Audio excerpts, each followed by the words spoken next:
What up, you guys? It's your girl, Michelle, and you're now tuned in to The Biz with D.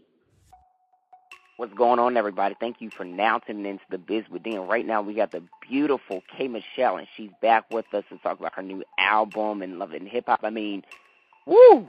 I'm glad she's back. What's going on, Kay? Nothing much, man. Just working. That's what's up, and congratulations on the new album. It is freaking phenomenal. Let's, just get started and talk about it, because I've been listening to it since 11 o'clock when iTunes was like, your pre-order is ready to download. I was like at work ready. I was like, shit. Thank you. I'm just excited, man. It's just exciting to go to sleep and see you number 2 in the country, not just on R&B charts. Number 1 and 2 on R&B charts, and number 2, I went to sleep on a high. Number 4, VSOP on the singles. Everything. It's just really crazy to see everything come into life. So I'm really, really blessed and excited. Absolutely. So now Meek Mills is on the album. R. Kelly, your mentor. Like, how was it just collaborating with them on this project? Well, I did not get to work with him on this album, but Meek was amazing. He is super just really, he's a different kind of person to be in the studio with. He's like most artists. He has his own message, and I think it's dope. Now, I have to say, I'm glad that you put a new version of Can't Raise a Man. I love the other version, but this one, like, the woo, just gave me chills. When you wrote this song originally, what state of mind were you in? Which one? You said the Pay Bills? Yes, Pay Bills and Can't Raise a Man. Can't Raise a Man, that's just the normal stuff people go through with men, period. That was an easy one. But, Pay Bills, I was just drinking, feeling good, and I just wanted to do something super sexy and different. That's what's up. Now, I got a question from my girl, Mela, and she wanted to know, how does it feel that people misunderstand you at times? I don't care. It doesn't really bother me a lot. It's just, once people know me and really talk to me and get to me, the perception is completely different. What you see in a minute on TV does not describe a person's whole life and their situation. So it doesn't bother me at all anymore. I know, that's right. Because I even tweeted it on Twitter and stuff like that about the show. A lot of people think that they know y'all just from watching that, but people don't even understand the half of the editing and of y'all. So I definitely totally understand that, because there's so much that goes into with that show. Yes, it is. It's a lot, man. But it is what it is. It helped me, and it's time to go to a different phase and move on from it. Definitely. Now, I know because of the show you were offered 4 deals, correct? Excuse me? 4. Where you were offered 4 deals, right, from just being on the show? Yes. Okay. Now, what made you want to go with Warner Brothers and Atlantic Records? What made me want to go? I just knew that was the place for me. I just knew that was where I needed to be, because they were very big on me. They were very, the way they came to me, and then I knew the main guy that was trying to sign me. He was the first person to ever try to sign me, and it's amazing how we ended up back together now. Mm-hmm. So Atlantic was the best move for me. That's phenomenal. And, they're doing great with the promotions. I saw the commercial about, 5 different times within one night on VH1. I was like, yes. Because, we don't really get to see the commercials like that nowadays. It's so rare. They going in. It was so funny to have fans comment on the promo tactics. And to see them be like, I don't know who working K. Michelle, but they sure working. Yes. So and your Twitter that's too. Great.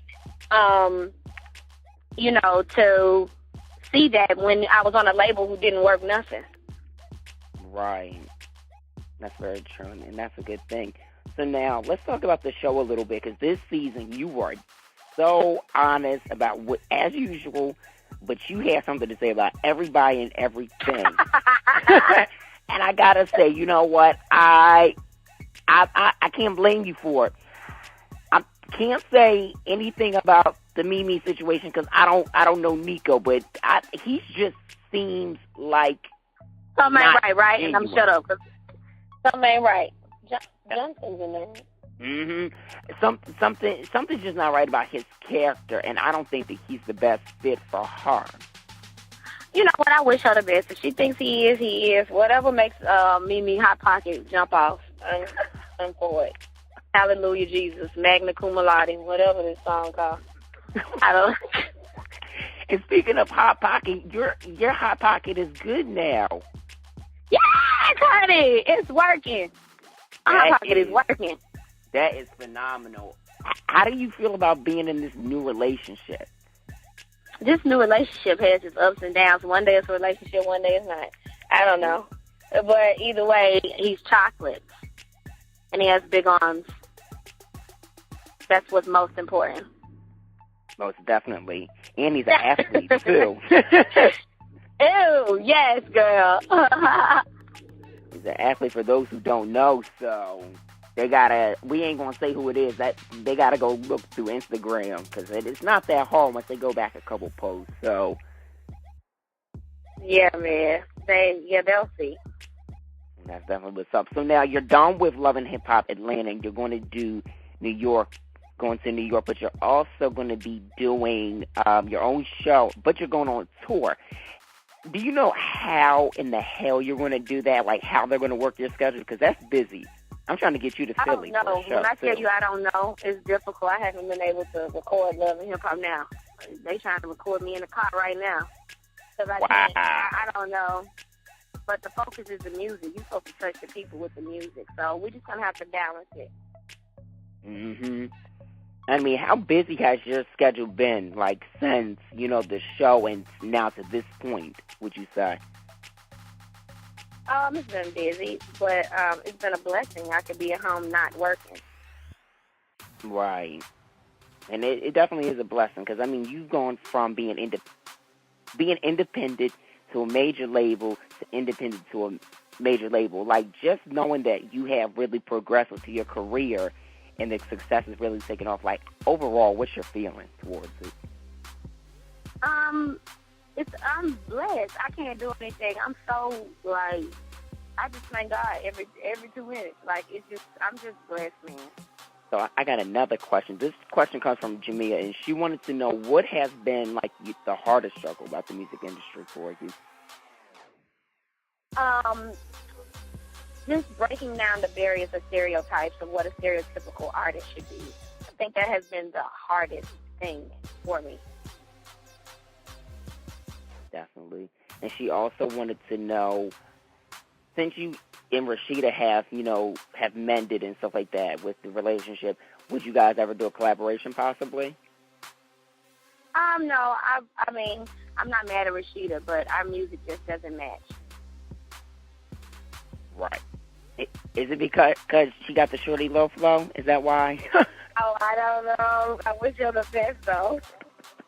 I'm just messing with you. I'm just messing.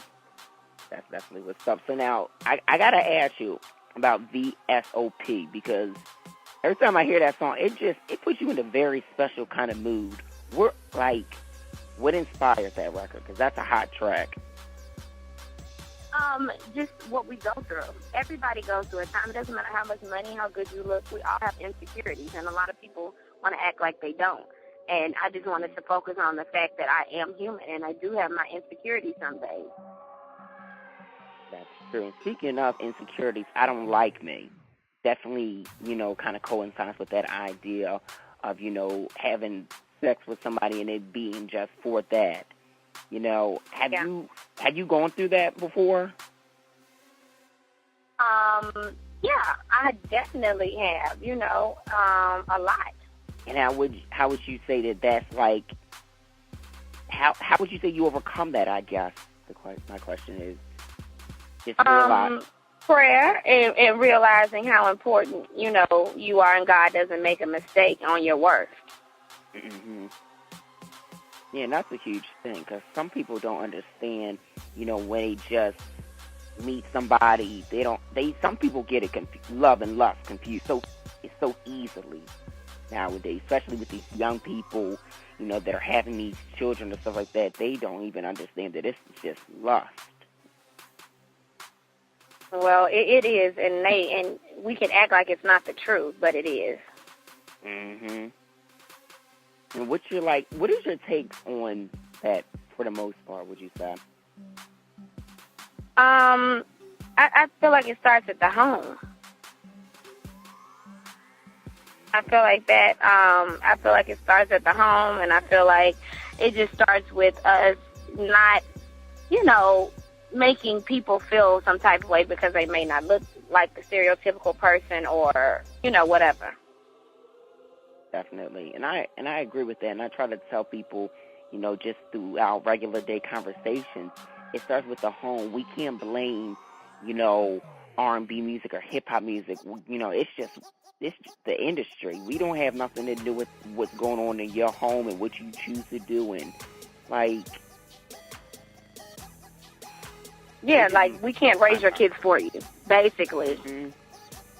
It's just so damn mind-boggling. I just had to ask you about that. So now, I did see a picture on Instagram, and I wanted to ask you about, you're shooting the music video for The Right One, correct? Yes. So now, when is that music video coming out? We just shot it. It'll probably be out in another week or 2 weeks, and it's on the Best Buy Deluxe version. It's just a viral. We wanted to do something. We put that song on a viral, and then the response from the record was so crazy after it was on the deluxe version. So do something, because Tank wrote the record, and people just went crazy over that record. When we would play it, they would go crazy. Yeah, that record that's definitely one of my favorites. And then Damn, too. Are you like Damn? Uh-huh. Yeah, that's definitely my favorite. Yeah. Yeah. And with the music videos, I gotta compliment you and your team on this marketing strategy with the music videos. Like 3 music videos in the course of 3 months, back to back. Wow. Because it lets people see you. It really lets them see you. Mhm. And we haven't even seen Beyonce do something like that, and from her to do something like that, and the views to be crazy. It costs money. They can't be cheap looking videos. They have to be real videos. Because it costs money, and it just has to make sense. You know what I'm saying? I think it makes sense because it's building a story and it's telling people what they need to hear. Definitely. That's true.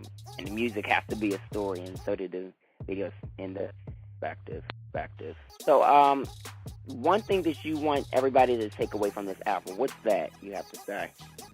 Good music, man. That the R&B is still alive. We gotta stop, dumbing down our music. We gotta just keep believing in good music in order to get it back. And that's what I want them to take from this. Absolutely. Well, Kay, thank you so much again for this interview. It's good speaking to you, and I will see you in Philly tomorrow. Might have to sneak up to New York now. All right. Well, I will see you. You let me know. All right. So real quick, tell everybody where they can find you as far as social media, and then let's do the drop.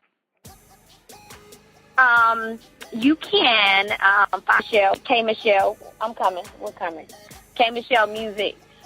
That's my Instagram. I just your girl Michelle, and you're now tuned in to the Biz with D.